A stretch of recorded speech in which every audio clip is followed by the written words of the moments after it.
Are your ends always dry, rough, and fraying, no matter how much conditioner you use?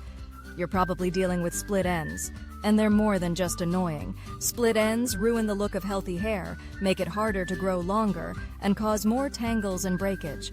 But don't worry. In this video, I'll explain why split ends happen, what causes them, and how to stop them for good. So what causes split ends? It usually comes down to damage. That includes daily heat styling, yes, even on low heat. Brushing wet hair roughly.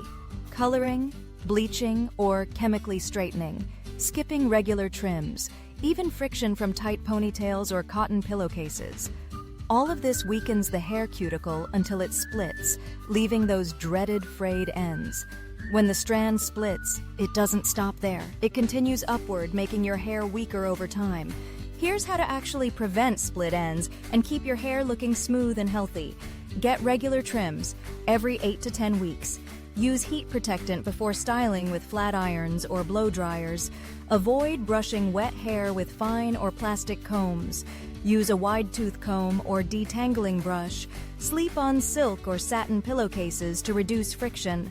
Add oil treatments like argan, jojoba, or coconut oil to nourish and seal your ends. Look at the difference just a little care can make. When you treat your ends right, your hair not only looks better, it grows better too. If you're trying to grow your hair longer or just keep it healthier, preventing split ends is a must. Start with small changes in your routine, and your hair will thank you. Like this video if you learned something new, comment your biggest split end struggle, and don't forget to subscribe for more real hair care tips.